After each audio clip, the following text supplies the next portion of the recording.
I'm 29, and until last week I was engaged to Marcus, a guy I genuinely believed I'd grow old with. We met 4 years ago at a charity fundraiser in Denver, where I was volunteering. He was there representing his family's construction company, looking sharp in his suit and flashing that crooked smile that made my knees weak. We hit it off immediately, bonding over our shared love of hiking and terrible reality TV shows. I thought I'd found my person. When he proposed 8 months ago during a weekend trip to Aspen, I was over the moon. The ring was perfect, the setting was romantic, and I couldn't wait to start planning our future together. He got down on one knee right at sunset on Maroon Bells, with the mountains reflecting in the lake behind us. It was like something out of a movie. But looking back now, I realize I was so blinded by love and the fantasy of it all that I missed all the warning signs about what kind of family I was marrying into. Marcus comes from what you might call old money in Denver. His parents, Richard and Victoria Thornfield, own several successful businesses around the city. Construction, real estate development, a couple of restaurants, you name it. They live in this massive house in Cherry Hills Village that looks like something from a magazine spread, complete with a circular driveway and perfectly manicured gardens. They've always made it clear that they consider themselves Denver royalty, and from day one, they treated me like I was some kind of charity case Marcus had picked up off the street. I should have seen the red flags during our first dinner together. Victoria spent the entire meal asking me probing questions about my family's background and what my people did for work. When I mentioned my dad was a firefighter, the look that passed between her and Richard was unmistakable. It was like they were disappointed but not surprised that their son had chosen someone so beneath their station. Let me tell you about my dad first, because this whole story revolves around him and the kind of man he was. His name was James Sullivan, and he was the most incredible person I've ever known. He passed away 3 years ago from a sudden heart attack at just 58 years old, and not a day goes by that I don't miss him terribly. Dad was a firefighter for over 30 years with Denver Fire Department, and he spent his life running into burning buildings while everyone else was running out. He wasn't wealthy, wasn't connected to high society, but he had more integrity in his pinky finger than the Thornfields had in their entire bloodline. My dad was the kind of person who'd give you the shirt off his back without expecting anything in return. He helped rebuild homes after floods, coached Little League Baseball on weekends for free, organised charity drives for families in need, and never missed a chance to help someone who was struggling. He taught me that your worth isn't measured by your bank account or your last name, but by how you treat people when nobody's watching and what you do when someone needs help. Growing up, our house was always full of people Dad was helping. There was Mrs. Chen from down the street whose husband had died, and Dad would shovel her driveway every winter and fix things around her house. There were the Rodriguez kids, whose dad was deployed overseas, and Dad would pick them up from school and help with homework until their mom got home from her second job. He never made a big deal about any of it. He just saw people who needed help, and he helped them. The thing is, my dad did more for Marcus's family than they'll ever admit or acknowledge. About 6 years ago, Richard's construction company was facing a massive lawsuit over a building collapse that had injured several workers. The legal fees were astronomical, and their insurance company was fighting the claim tooth and nail. It looked like the company might go under, which would have cost hundreds of people their jobs and destroyed the Thornfield fortune. My dad, who had connections throughout the city from his 3 decades as a firefighter, helped Richard navigate the bureaucratic nightmare that followed. He vouched for Richard's character to city officials who were considering pulling their construction permits. He helped him find the right lawyers who specialized in construction liability cases. He even testified as a character witness during the proceedings, putting his own reputation on the line to help save Richard's business. Without my dad's intervention, the Thornfield empire would have crumbled. But that wasn't all. When Victoria's boutique downtown was burglarized and vandalized by a group of teenagers, causing thousands of dollars in damage, my dad organized a volunteer crew to help clean up and repair everything. He spent 3 entire weekends painting walls, fixing display cases, reorganizing inventory, and coordinating with insurance adjusters. He brought guys from the firehouse, neighbors from our street, basically anyone he could convince to donate their time. He turned what could have been months of repairs into a 2-week project. He never asked for a dime in return. Then there was Marcus's younger sister, Ashley. She'd gotten into some serious trouble in college, a DUI that could have derailed her teaching career before it started. The arrest happened right before she was supposed to student teach, and the school district was threatening to drop her from the program. My dad knew people in the right places and helped her get into a rehabilitation program that kept the charges off her permanent record. He even drove her to meetings twice a week when her parents were too busy with work to help. Thanks to my dad's connections and willingness to vouch for her character, Ashley was able to complete her student teaching and graduate on time. There were countless other times too. When the Thornfields lake house flooded during heavy rains, Dad organised a crew to help pump out water and salvage their belongings. When Richard needed permits expedited for a big commercial project, Dad knew exactly who to call at the city. When Victoria's mother was in the hospital, Dad arranged for off-duty paramedics he knew to check on her during their breaks. He was always there for them, always ready to help, never asking for anything in return. Through all of this, the Thornfields treated my dad like he was their personal janitor or handyman. Sure, they'd say thank you when he helped them out, but it was always with this condescending tone, like they were doing him a favor by allowing him to serve them. Richard once actually said to me, "It's nice that your father has found his place helping people like us. Everyone needs to feel useful, I suppose." The arrogance was breathtaking. Victoria was even worse. She had this way of talking about my dad like he was some kind of eager puppy, desperate for attention from his betters. She'd make comments like, "Oh, James is always so excited when he gets to help us out. It really makes his day to feel included." Included? My dad wasn't looking to be included in their social circle. He was just being a decent human being. When my dad died, I was completely shattered. He'd been my rock, my biggest supporter, my best friend rolled into one. We talked on the phone every day, and he never missed a chance to tell me how proud he was of me. Losing him felt like having my heart ripped out of my chest and stomped on. The funeral was packed with people whose lives he'd touched, firefighters, neighbours, families he'd helped over the years. It was a testament to the kind of man he was. Marcus was there for the funeral, of course, but even then I noticed how uncomfortable he seemed around my grief. He kept making comments like, "He wouldn't want you to be sad forever," or "You need to focus on our future now." It felt dismissive, like my dad's death was just an inconvenience in his timeline. The Thornfields showed up to the service, but they sat in the back and left immediately after without saying much to anyone. No condolences, no sharing of memories, nothing. The red flags started piling up during wedding planning. Whenever I mentioned wanting to honour my dad somehow during the ceremony, Marcus would change the subject or look uncomfortable. When I suggested having a moment of silence for him during the reception, Marcus said it would be too depressing for a wedding. When I wanted to display his firefighter helmet somewhere at the venue, Victoria chimed in that weddings should be forward-looking, not dwelling on the past. It was like they wanted to erase my dad from the biggest day of my life. Every suggestion I made to include his memory was shot down or dismissed. They acted like acknowledging my father would somehow taint their perfect society wedding. It hurt more than I can express, but I kept telling myself that once the wedding was over and we were married, things would get better. The comments from his parents got progressively worse as the wedding approached. Richard would make jokes about how I was upgrading by marrying into their family. He'd say things like, "Emma's really moving up in the world, isn't she?" Right in front of me, like I wasn't even there. Victoria loved to remind me how lucky I was that Marcus saw potential in me despite my humble background. She'd pat my hand condescendingly and say things like, "Don't worry, dear, we'll teach you how things are done in our world." They talked about my dad like he was some kind of helpful handyman they'd hired over the years, completely erasing all the ways he'd saved their asses when it mattered most. Richard would refer to him as that firefighter fellow who was always eager to pitch in. Victoria called him James, the one who was so enthusiastic about helping out. They made his generosity sound like desperation, his kindness sound like servitude. Marcus never stood up for me. Not once. Whenever his parents made their snide comments, he'd either laugh along or pretend he didn't hear them. When I tried to talk to him about it, he'd say I was being too sensitive. Or that his parents were just old-fashioned and didn't mean anything by it. He'd tell me I was imagining things or overreacting. I kept telling myself that once we were married, things would get better, that he'd find his backbone and start defending me. I couldn't have been more wrong. The engagement party was Victoria's idea from the start. She insisted on throwing this elaborate affair at the Denver Country Club, complete with a live jazz band, open bar, and 5-course catered dinner for 200 people. At first, I thought it was sweet that she wanted to celebrate our engagement in such a big way. I even dared to hope that maybe she was finally warming up to me, that this was her way of welcoming me into the family properly. But as the planning progressed over several weeks, it became clear that this party wasn't about celebrating Marcus and me. It was about the Thornfields showing off to their social circle. Victoria kept talking about how this would be the event of the season and how all the right people would be there.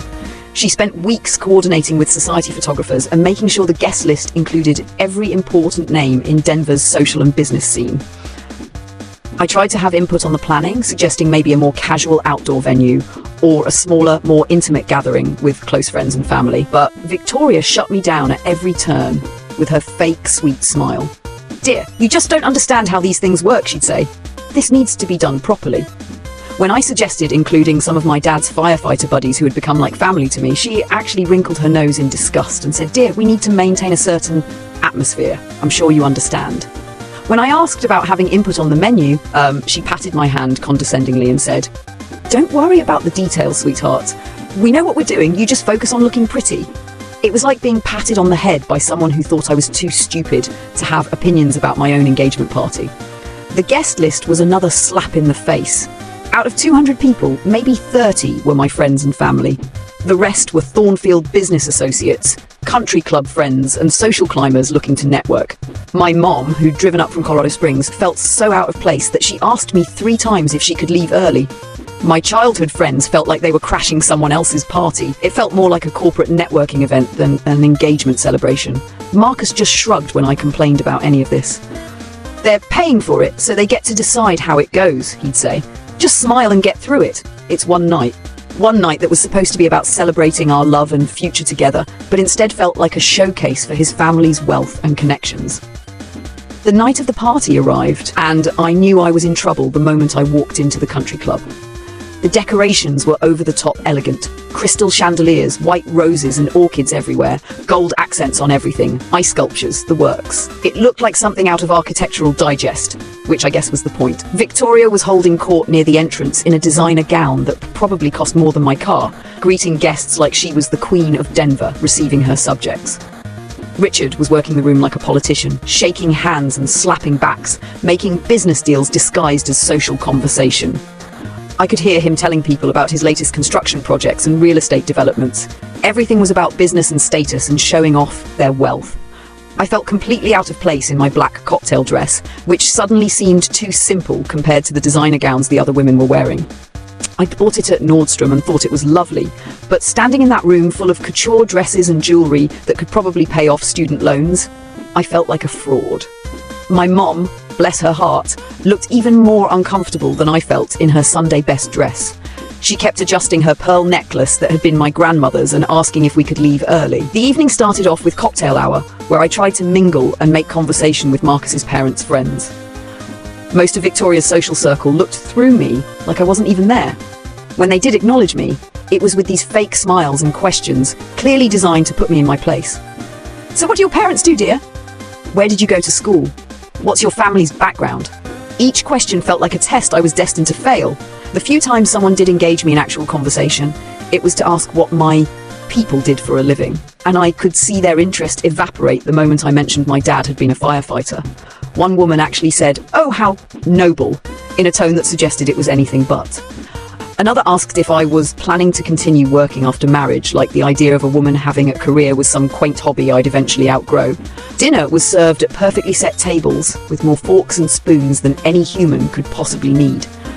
I was seated at the head table with Marcus, his parents, and various important business associates and their wives. The conversation revolved around country club gossip, expensive vacations, and business deals I couldn't follow. Nobody asked me about my work as a social worker or my interests. I might as well have been a piece of furniture. Then came the speeches, and this is where everything went to hell in the worst possible way. Richard was first up, naturally. He grabbed the microphone like he owned the place, which I guess he kind of did through his membership and donations. He tapped the mic a few times, cleared his throat importantly, and began what I initially thought would be a standard father of the groom toast. "Good evening, everyone," he began, his voice carrying across the room with practiced ease. "Thank you all for being here tonight to celebrate the engagement of our son Marcus to his lovely bride-to-be, Emma." The way he said lovely sounded forced, like he was reading from a script he didn't believe in. But I tried to give him the benefit of the doubt. Victoria and I are so thrilled that Marcus has found someone who appreciates what our family has to offer, he continued, and I felt my stomach start to turn. The way he emphasized appreciates made it sound like I was some gold digger who'd trapped their son.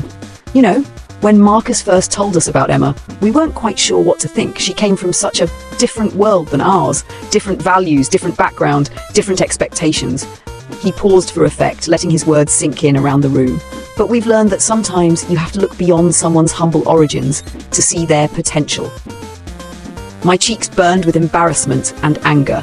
He was talking about me like I was some kind of reclamation project, a fixer-upper that Marcus had taken on as a challenge. I glanced around the room and could see some people looking uncomfortable, while others were nodding along like this was perfectly normal dinner conversation. Marcus was standing next to me at the head table, and I waited for him to say something, to cut his father off or defend me somehow.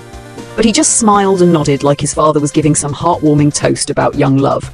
I couldn't believe it. Richard wasn't done though. Emma's father, James, was quite a character, wasn't he? Always eager to help out, that one. Had his hands in everything, didn't he?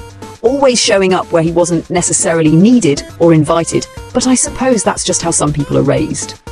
The room got quieter and I could feel people starting to stare. My mom grabbed my hand under the table, squeezing it tight. I couldn't believe what I was hearing. Richard was talking about my dad like he was some kind of meddlesome busybody, not the man who'd literally saved their family's reputation and fortune multiple times over the years. James had this habit of inserting himself into situations, Richard continued with a chuckle. Always ready with advice, always convinced he knew how things should be done. It was almost charming, in a way, how confident he was despite his limited experience with complex business matters. I felt like I was going to throw up. Limited experience?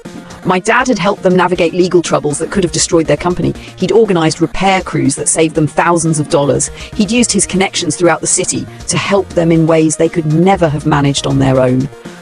But we're grateful for James's enthusiasm, Richard continued with a smirk that made my blood boil. He certainly knew his place in our community, always ready to lend a helping hand when his betters needed assistance. His betters. The words hit me like a physical blow. My dad, who had risked his life every single day to keep people safe, while Richard sat in boardrooms counting money, was being described as someone who knew his place beneath the thornfields. The audacity and arrogance was staggering. The worst part was that Richard was acting like he was being charitable, like he was giving my dad credit for something. But every word was designed to diminish him, to make him sound like an eager servant grateful for the chance to serve his social superiors. Victoria was next to speak, and somehow she managed to be even worse than her husband. She took the microphone with this sickeningly sweet smile, the same fake expression she wore whenever she was about to say something particularly nasty. I just want to add a few words about dear James Sullivan, she began, her voice dripping with false sweetness. My heart stopped. I knew whatever came next was going to be terrible. James was such a helpful man, she said, pausing dramatically, always so eager to please, always looking for ways to make himself useful to families like ours. I remember when our boutique downtown was vandalized by those awful teenagers, and James came rushing over with his little crew of volunteers. She made it sound like my dad had shown up uninvited with a bunch of random people, not like he'd organized a coordinated effort to help them rebuild their business. It was almost adorable how excited he was to help us out, Victoria continued. You could just see how important it made him feel to be included in our world, even in such a small way. Included in their world? My dad hadn't been looking for inclusion. He'd been trying to help people in need, which happened to be them. But Victoria was rewriting history to make it sound like he'd been desperate for their approval and attention. Of course, we could have hired professional contractors to handle all the repairs, she said with a little laugh. We certainly had the resources. But James seemed so enthusiastic about doing it himself, so eager to prove himself useful to us. Who were we to deprive him of that opportunity? The word opportunity made me want to scream, like my dad volunteering his time and energy to help them was some kind of gift they'd given him, not the other way around. But Victoria wasn't finished. And then there was that little legal trouble Richard had a few years back with that unfortunate building incident. James was right there, ready to vouch for us with his connections. She said the word connections like it was something dirty. It was sweet, really, how important it made him feel to be included in grown-up business matters. Grown-up business matters. She was talking about my dad like he was a child playing dress-up, not a man who had risked his own reputation to help save their company from bankruptcy. The condescension was so thick you could cut it with a knife. James always seemed so grateful when we let him help us. Victoria continued, I think it gave his life meaning, you know? Having people like us who were willing to accept his assistance. Not everyone would have been so generous in allowing him to serve. Serve, there was that word again. She was describing my father's acts of kindness and generosity as servitude, like he'd been their employee, rather than someone who'd volunteered his time and resources to help them. Victoria concluded with the final insult. So while James isn't with us tonight, I'm sure he'd be so proud to see his little Emma finally making something of herself. Finally joining a family that can give her the kind of life she never could have imagined growing up. The room erupted in polite applause, but I could see the horrified expressions on the faces of my friends and family. My mom was crying quietly next to me, tears streaming down her face. My best friend Sarah looked like she wanted to climb across the table and strangle Victoria with her pearl necklace. Even some of the Thornfields' friends looked uncomfortable with how nasty the speeches had gotten. I looked at Marcus, waiting for him to say something, anything, to defend my father's memory, or at least acknowledge that his parents had gone too far. This was his chance to stand up for me, for us, for the truth about what kind of man my father really was. But he just smiled and applauded along with everyone else. When he caught my eye, he had the nerve to wink at me like we were sharing some private joke, like his parents hadn't just spent 10 minutes systematically destroying my father's reputation and memory in front of 200 people. That's when something inside me finally snapped. I stood up abruptly, my chair scraping loudly against the marble floor. The sound echoed through the suddenly quiet room as all eyes turned to me. My hands were shaking with rage, and I could feel my face burning with humiliation and anger that had been building up for months. "Excuse me," I said, my voice carrying across the silent room. "I have something to say." Victoria looked startled, clearly not expecting me to speak. Her perfectly composed mask slipped for just a moment, revealing genuine surprise underneath. Richard frowned like I was interrupting something important, like I was a server who dropped a tray at an inappropriate moment. Marcus reached for my arm, whispering urgently, "Emma, sit down! What are you doing? People are staring." I pulled away from him and walked to the front of the room, my heels clicking against the floor with each determined step. Someone handed me the microphone, and I gripped it tightly to keep my hands from trembling with the adrenaline coursing through my system. "I need to set the record straight about my father," I began, my voice stronger and clearer than I'd expected. James Sullivan wasn't some eager servant looking to please his social betters. He wasn't some desperate man seeking approval from people he considered above his station. The room was dead silent now, so quiet you could hear the ice clinking in people's glasses. I could see Victoria's face turning red with embarrassment, and Richard looked like he wanted to disappear into his chair. My father was a hero who spent 30 years running into burning buildings to save lives, while other people ran the opposite direction. He pulled people out of car accidents, performed CPR on strangers, and risked everything every single day to protect his community. "That community included you," I said, looking directly at Richard and Victoria. I could see some people in the crowd starting to sit up straighter, finally understanding what kind of man my father really was versus the caricature the Thornfields had painted. When Richard's construction company was facing that lawsuit that could have destroyed everything you'd built, my father didn't help out because he was trying to impress anyone or gain access to your social circle. He helped because a man's livelihood was at stake and workers were going to lose their jobs, and it was the right thing to do. Richard's face was turning an interesting shade of purple, but I wasn't done. When Victoria's boutique was vandalized, my dad didn't organize those volunteers because he wanted to feel important or be included in your world. He did it because he believed in helping his community, even when that community had never shown him an ounce of respect or gratitude. I could see several people nodding now, and I noticed a few of the Thornfields' business associates looking uncomfortable as they realized what had really happened during those speeches. My father saved Richard's business, protected Ashley's future when she made mistakes, helped you navigate problems you couldn't handle on your own, and asked for nothing in return except basic human decency. And instead of honoring his memory tonight, you turned him into some kind of pathetic social climber, desperate for your approval. Victoria tried to interrupt, her voice shaking slightly. "Emma, dear, I think you're misunderstanding what we were trying to..." "No," I cut her off, my voice rising. "I understand perfectly. You're ungrateful, arrogant people who think your money makes you better than everyone else. You think having wealth means you can rewrite history and diminish the people who helped you when you needed it most." The whispers around the room were getting louder now. People were leaning toward each other, murmuring about the scene unfolding in front of them. Some looked scandalized, others seemed genuinely moved by what I was saying about my father.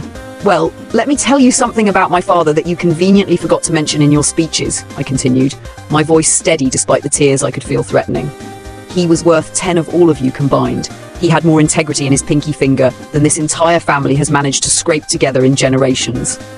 I turned to Marcus, who was staring at me with a mixture of shock, embarrassment, and what looked like genuine fear. "And you," I said, my voice breaking slightly with the weight of my disappointment. "You just sat there and let them trash my father's memory. The man who helped save your family's reputation and fortune multiple times, and you couldn't even be bothered to speak up for him." Marcus opened his mouth to respond, but I held up my hand to stop him before he could make it worse. "Save it? I said firmly. "I've heard enough tonight to know exactly what kind of family I'd be marrying into. And more importantly, I know exactly what kind of man you really are when it matters."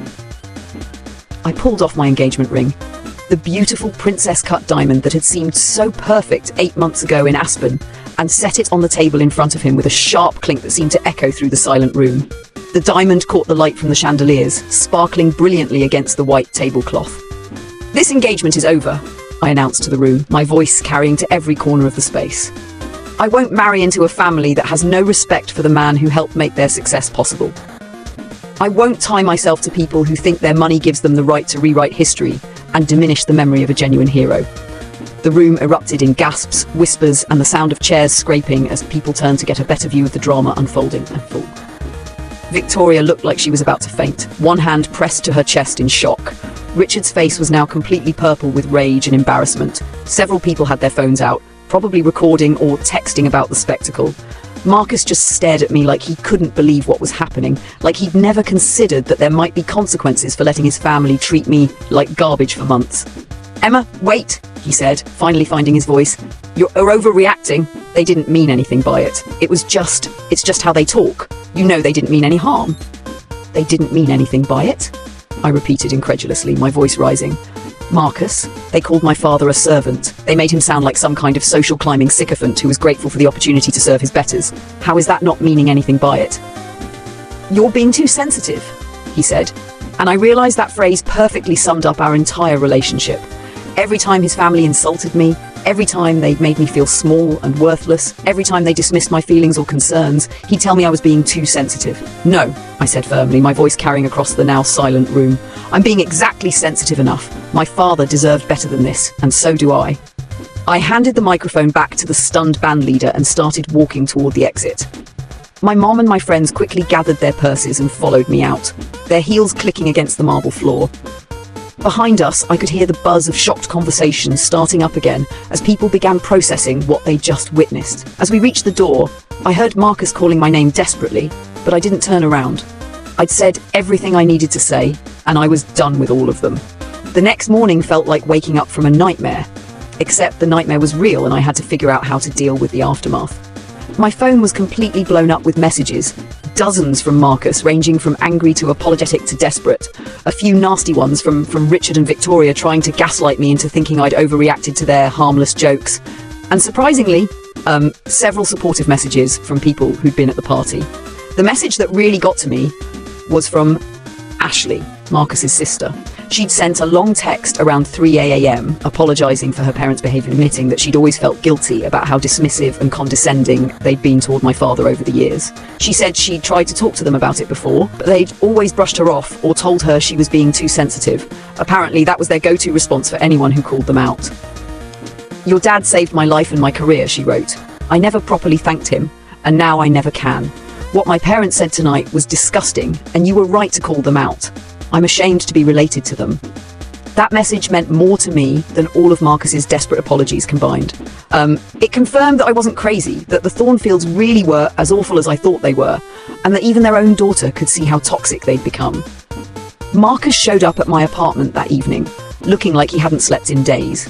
His usually perfect hair was messy, his clothes were wrinkled, and his eyes were red-rimmed from what looked like crying. He'd brought flowers, expensive roses that probably cost more than most people spend on groceries.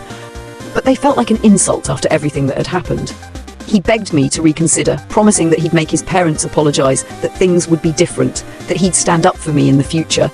He swore that he'd had no idea his parents were going to say those things about my father, that he'd been just as shocked as I was. But I knew better. People like Richard and Victoria Thornfield don't change, especially not when they think they've done nothing wrong. They'd never truly respect me or honor my father's memory because they genuinely believed they were better than us. And Marcus?